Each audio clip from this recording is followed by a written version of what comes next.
Welcome to the Killer Innovation Show, the longest continuously produced podcast in history. Each week, Phil McKinney brings you the insights and strategies to amplify your creativity and innovation skills. Here's your host, Phil McKinney. Welcome to this week's show. Got a question for you. Have you sat back and thought about how you are creative, why you are creative, where do your ideas come from? What is that matter, the chemicals in your head, your brain matter? What is the right combination of that sparks that great idea that you're thinking about, that next startup that you're looking to start, that idea that you want to pitch to your boss? Where does creativity come from? So today we're going to talk about the science of creativity. Understanding the science of creativity can help all of us think about how do we become better at it? What are the things I should think about? What are the things and steps and processes and activities I can do to make myself even more creative? And what's the unknown? What is it we don't know about creativity? And where is that research going? Where is the research and the scientists working on understanding and unraveling the secret of creativity? What are they working on? What have they found out? And what path are they heading down? That is what we're going to cover in today's show. So, before we hop in, got that favor to ask: follow, like, and share. Follow us on social media. We are on all of the platforms. You can find me by just searching for Phil McKinney, no spaces, on Facebook, LinkedIn, Twitter, Instagram. We're everywhere. Even over on Pinterest, if you are big on Pinterest. You can find me everywhere. And that includes over on Substack. That also includes over on Medium, if you want to read the writings and my blog posts, etc. So follow us, like this show, give us a thumbs up, give us a rating, give us feedback, and then share. Share it with others. Let others know about the show. Help us to attract other people who could benefit from hearing about the work in the conversations and the topics we cover. I would greatly appreciate it. And with that, without any more further ado, let's hop in to this week's episode.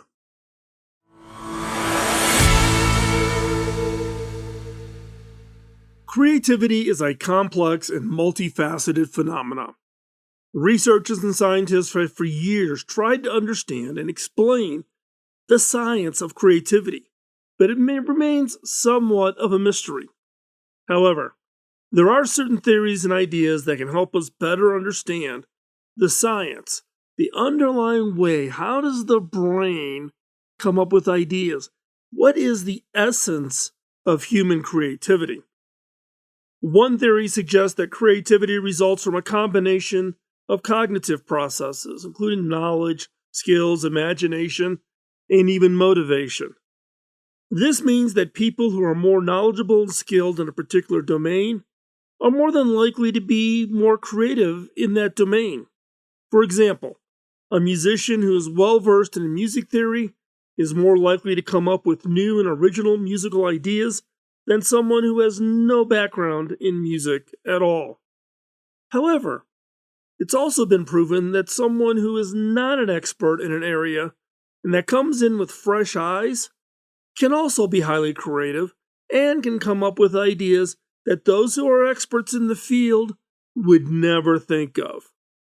So both expertise and inexperience can be advantageous when it comes to creativity.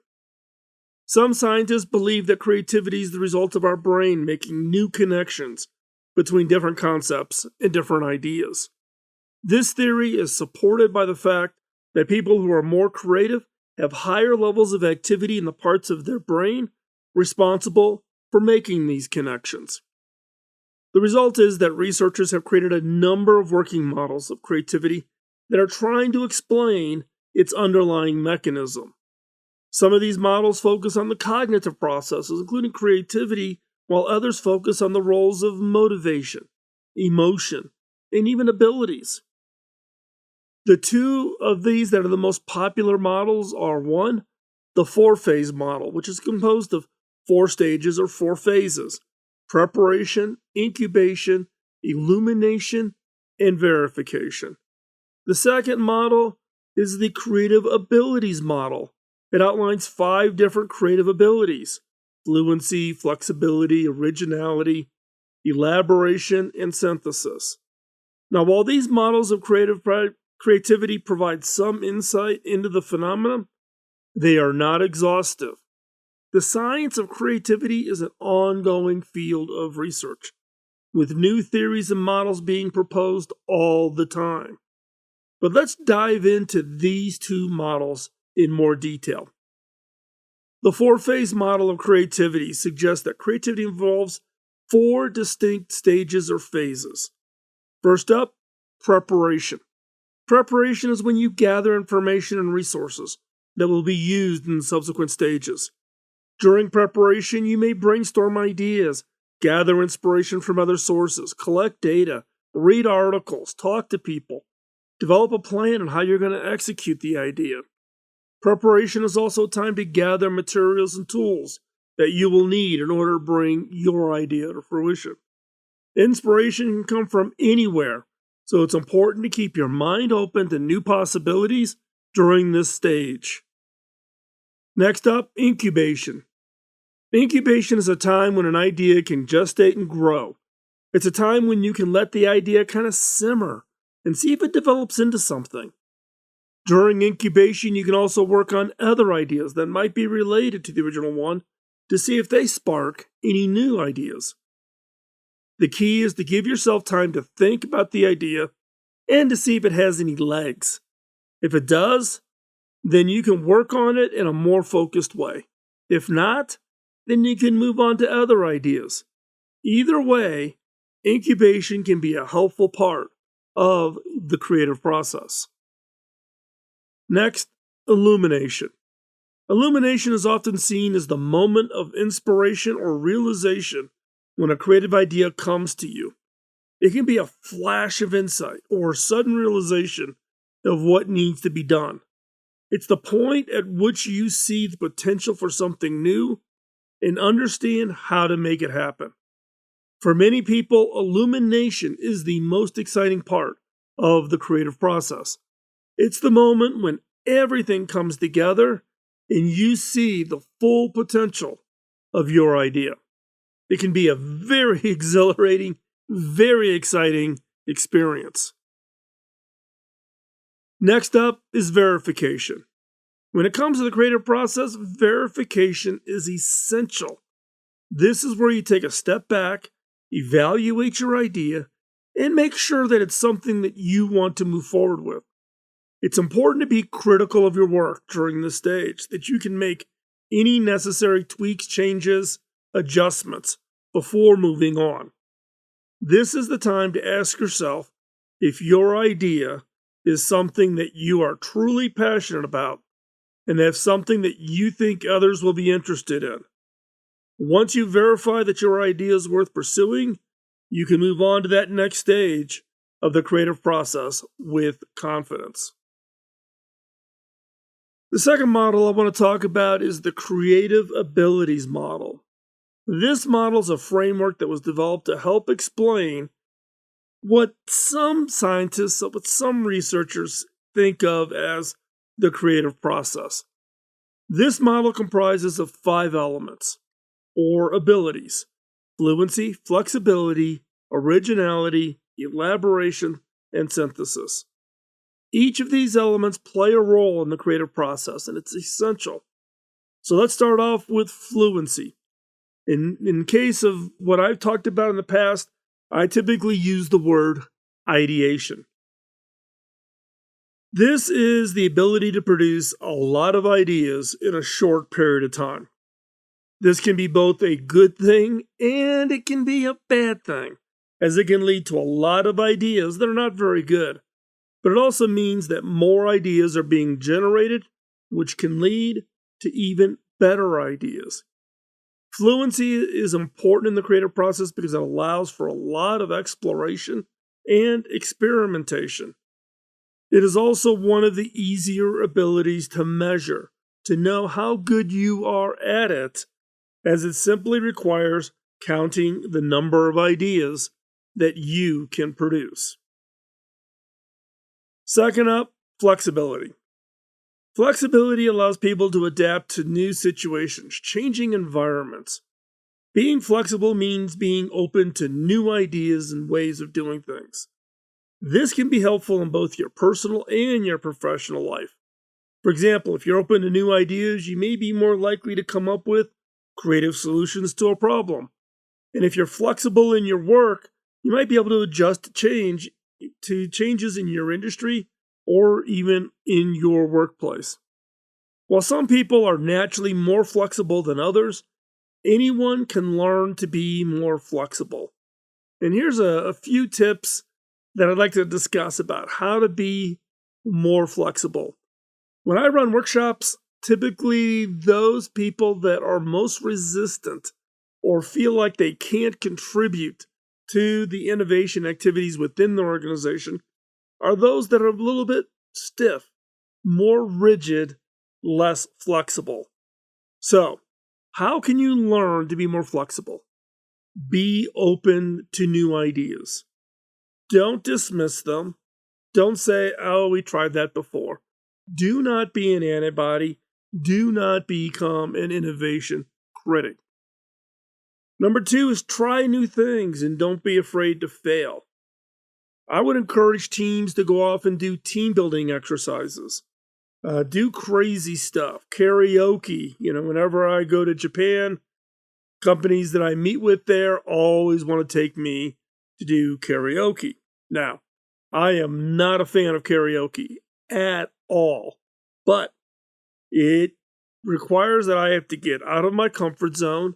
I do not have a singing voice at all, but getting up on stage and being uncomfortable and knowing that I'm going to fall flat on my face in front of a whole bar, restaurant, whatever that we're doing karaoke at is it reminds me to try and keep trying. Number 3 ways to become more flexible is be willing to change your plans if something isn't working out. Don't get locked in. Don't fall so in love with the idea that you're not willing to abandon it. You're not willing to kill it. Or you're not willing to pivot and change that idea depending on what it is and where you want to go. Number 4 is listen to others and consider their perspectives. Don't just rely on your thoughts or, wow, I think this is a really good idea. When I was CTO at HP, we were in a product review. This team presented this product idea to us, and when I pointed out that the product was far too complex, the answer that I got from that engineering team was, but we would use it. We like that idea. I reminded them that meant that they were designing a product that could only be used by the 47,000 engineers employed at that time at Hewlett Packard. That is not a product. So listen to others, consider their perspectives, and even search out and get perspectives from the non-experts. And last but not least, communicate openly. Be transparent on your idea and what you're working on, and be respectful of others. Be respectful. Don't look down on people if they're not an expert or they ask a question for you to explain, which would be, a pretty basic question if they had any knowledge in the space. So again, do that respectfully. And I just want to reinforce flexibility. It is the one constraint that I see consistently when I'm doing workshops and teaching is when people lack flexibility. They are so stiff, they are so rigid, they're so set in their ways. If there's one area of abilities that I would encourage everybody to work on, is flexibility. Next up, originality. We often think creativity is being equal to or synonymous with something original, being an original idea. However, that is not always the case. There are many instances of creative output, creative results that are not original, but are still considered creative. This is because creativity is not only about coming up with new ideas, but it's also about putting those ideas into action. It could be combining old items together to solve a problem in a unique and different way. It is this combination of originality and implementation that makes something creative. Now, there are several ways to measure originality. One common method is to look at the number of times an idea has been used before. Is this a similar idea that's been tried and maybe being used to solve a different problem? This can be done by looking at how many patents have been filed for a particular idea, or how many times a particular concept has been used in other works. Another way to measure originality is to look at the novelty of the idea. Now, this can be done by looking at how different an idea is from other ideas already exist. However, do not constrain creativity that something has to be new and novel, or it has to be something that is so disruptive. Creativity can be applied to a wide range of things, even existing things, even something as simple as an internal business process. So again, look at this approach of novelty or originality and be open to taking a look at creativity in a much broader definition. And again, when you think about it from your brain's perspective, we tend to self-filter. We tend to become so focused on what we think creativity is.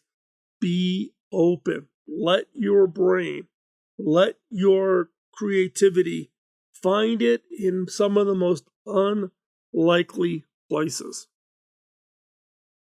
Next up on the ability is elaboration. Now, elaboration is this ability to take that original idea and expand upon it, developing it into a more comprehensive, maybe more complex, or in some cases, a radically simplified idea or concept. This ability is essential for creativity as it allows ideas to be further refined and improved upon. Now, the example I give here is Walt Disney. Walt had this saying whenever the writers and developers of new animated films, or when Disneyland was being developed, writers and animators and Imagineers, the engineers that developed Disneyland, would come together and they would be pitching Walt an idea. Walt would look at it and his immediate reaction was, "Hey, great idea. Can you plus it? Can you plus it? Can you make it 2 times better, 5 times better, 10 times better? Let's think about how would we make this ride at Disneyland 5 times better? How would we make this animation 20 times better? Something that's never been done in a film before," right? This elaboration, this ability to build upon an idea and make it so much better is absolutely critical. Without this elaboration, ideas would remain fairly simplistic and undeveloped and really limiting the potential, because until we're pushed, we tend to stop moving forward with an idea once we verbalize it. When you get that pushback that says, "Great idea, but how do we plus it?" That is when the really great, the really big step up on that idea can come in play. In my experience, I see elaboration as the key difference between a good idea and a great idea. And by taking the time to expand upon that initial concept, going deeper, putting in more detail, it leads to a more well-rounded, more impactful final product. Therefore, many creative thinkers stress the importance of not rushing things like the brainstorming process, but taking the time to explore all of the possible avenues on an idea and how that would come out? Can you take two items in the brainstorm and mush them together and come up with an even better idea? Now, while some people may be naturally more inclined towards elaboration than others, it's a skill that can be developed. You can practice it, and you can be quite good at it. The last of the abilities is synthesis. Synthesis is the ability to take ideas and concepts from different sources and combine them into new creation. This can be done literally by combining different objects or ideas to create something new, and metaphorically by combining different concepts to create an entirely new idea. This mashup of activities, this ability to take two ideas, mush them together, and turn that into a product, a service, an experience, or a capability that is fundamentally new, that is fundamentally different. Now, again, these are just two models around the science of creativity. The researchers, the neuroscientists, the philosophers, everybody that's working in trying to understand really the underlying science of creativity are constantly coming up with new models. Literally, there are hundreds of them. I just picked two to cover in today's discussion. Now, why is there so much work going on in trying to understand what it is around creativity, this science of creativity? Well, one of the big drivers is artificial intelligence. There is a drive in a major way going on at universities and in government research centers and contractors and suppliers looking at, can AI become as creative as humans? Will AI step in and replace human creativity? Now, I've talked about this before, but I wanted to bring it back up again because it applies specifically to what is driving the research agenda in the research community and scientists today. Now, some people believe that artificial intelligence could eventually become, quote, creative, end quote. However, there's no consensus on what exactly creativity is. So it is difficult to say whether AI could ever truly be creative. There are several different theories of creativity, but one common element is this idea of novelty. To be creative, an idea or solution must differ from what has come before. Therefore, some people believe that AI, which can rapidly generate new ideas, could eventually become creative. However, on the flip side, some experts believe that creativity requires intuition to understand that human condition, something that AI is not capable of. For example, this idea of this intuition of understanding the human condition. If you're a native English speaker and you pick up an article to read, you quickly can validate that the sentences are structured correctly, even before you start comprehending the words that you're saying. But that the sentence itself is structured, the grammar is proper, etc. There have been some tests that have been done most recently with a lot of these AI tools that are doing as writing assistants. And if you ask those writing assistants to write long lengths of text, you can immediately, when you read it, know that it is not a human, that they're using some kind of an aid, and they've let that AI engine just write the whole article because it becomes quickly nonsensical. This intuition, this understanding of the human condition, understanding what is natural in the way we communicate, that is natural in the way words are put together. And that's just one example. So there are experts who believe that creativity requires this, that this is something that you can discern the subtleties of what it means to be human, what it means to be coming up with a novelty on an idea. It's not a big data problem where you just crank out 10,000 ideas. It's about that subtlety of understanding and that intuition. So while an AI may generate new ideas, it's unlikely to ever be truly creative. However, some experts believe that creativity requires more than just the ability to generate the ideas. They argue that creativity also involves to see how to make connections between disparate things, come up with solutions that are both original and practical.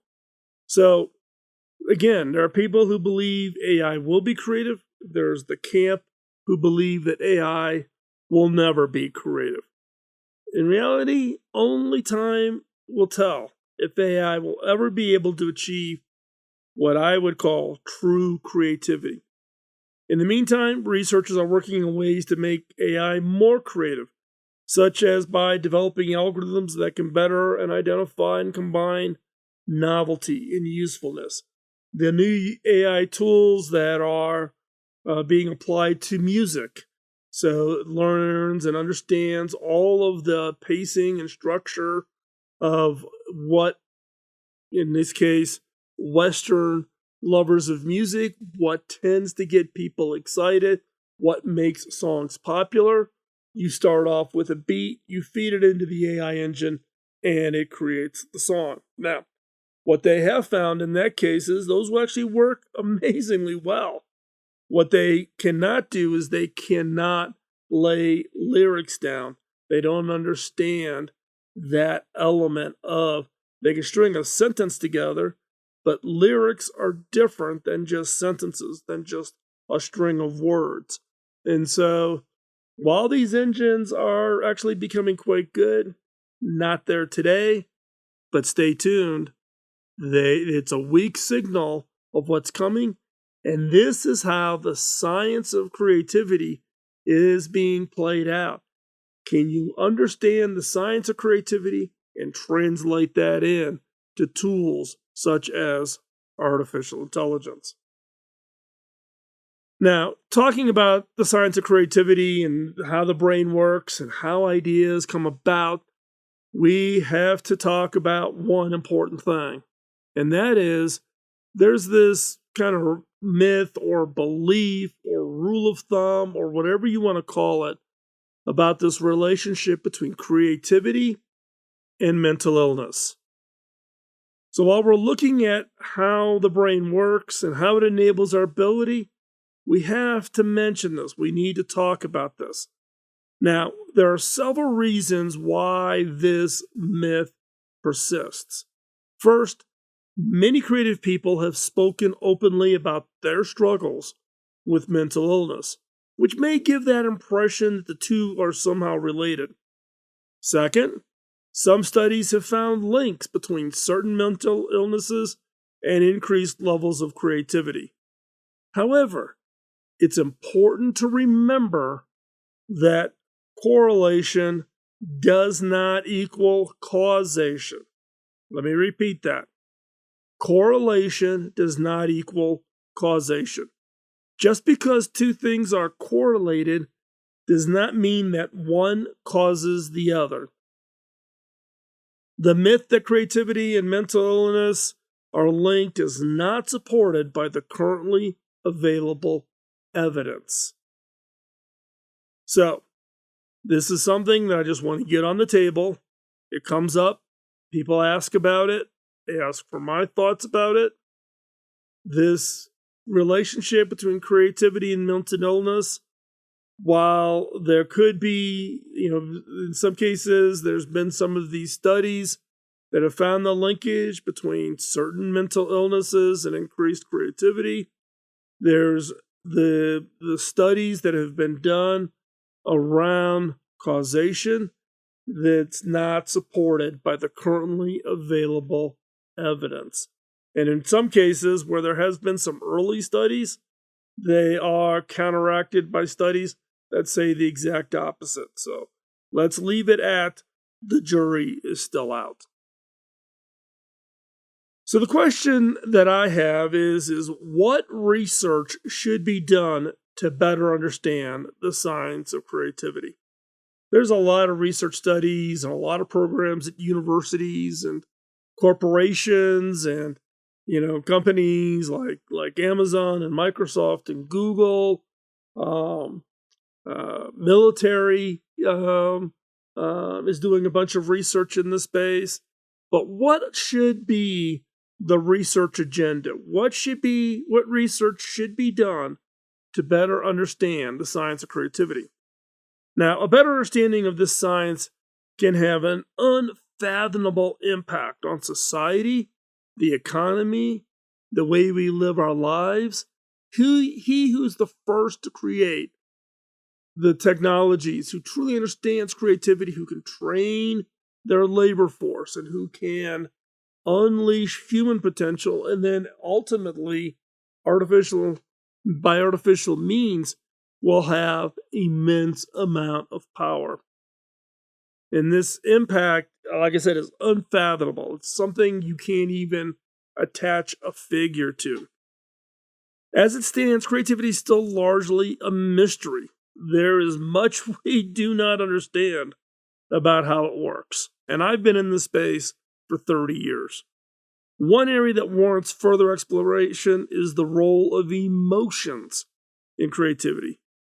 Emotions are known to affect cognitive processes, such as attention and memory, but their role in creativity is a little less clear. For example, it can help us identify and develop creative talent. It can also help us understand and treat mental illness.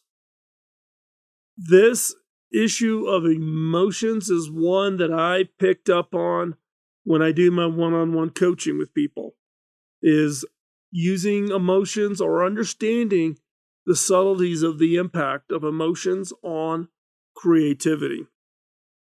Another area that could use more research is the neuroscience of creativity. Not just science of creativity, the neuroscience of creativity.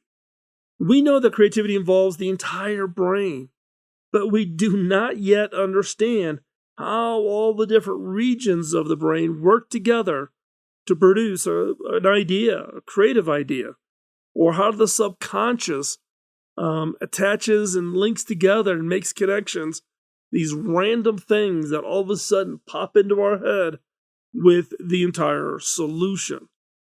And finally, another promising area of research is AI and creativity. Now, in this case, it is, can you test the models of creativity through AI to discern what works and what doesn't work? So it's almost thinking about using the brain of the AI engine or the neural network or big data machine learning and seeing if you can use that as almost a black box test to see, can you inject a process of creativity that AI platform can then use to spark. So I think that's an interesting opportunity. Think of it as the mental model of creativity as a digital twin of humans. Now, my belief is that as AI becomes more advanced, it is going to be increasingly capable of generating new ideas. But again, we just don't know how that's going to work and whether we truly are going to think it's creative. So, to sum up what we've talked about today, there is still much we do not understand about the science of creativity. However, continued research in this area could have a huge, profound impact on all of our lives.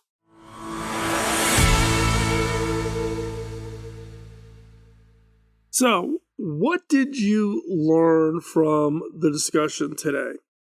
Well, when I think about the two models we discussed, the one that really stuck out for me was the creative abilities model. It's really looking at our natural abilities. You can argue whether it's nature or nurture. Does it come naturally because of your DNA, or is it nurture meaning you can learn it as a skill. I would argue everything we talked about is something that you can learn and become better at, but there are some things that you will be stronger at just out of the magic of being a human. The one area, and I emphasized it when we talked about it in the discussion today, but I want to emphasize it again, is flexibility. We tend to get stuck in our ways. We tend to get caught in a pattern. We tend to drive the same way to work every day. We tend to think about solving the problems the same way. We become stiff. We become rigid. We lack flexibility.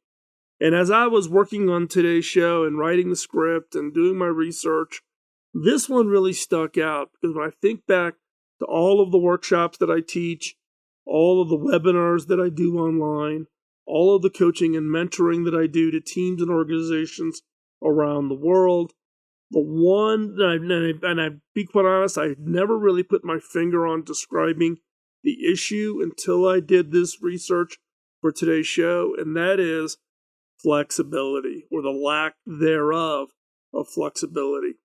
People being stiff, not being open to new and changing things, being flexible around ideas, not getting locked in, not falling in love with whatever the thing they're working on is. So, my encouragement is go back, listen, hop on over to killerinnovations.com to get the show notes for today's show.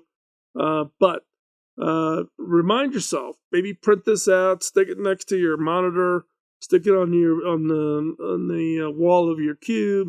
Remind yourself about all the things we talked about today, because all of these things can help you, one, understand and appreciate your own natural ability to be creative, but also help you practice and become more proficient and take what you have naturally and take it to the next level. So with that, we're going to wrap up today's show. I want to thank you for taking the time. Time is your most valuable asset. It is something that you cannot put on the shelf. You can't reclaim it. Once it's gone, it's gone. And you chose to spend this time with us and with me here on the show, and I greatly, greatly appreciate it. So thank you, and love to hear from you. Give us feedback. Give us ideas for topics.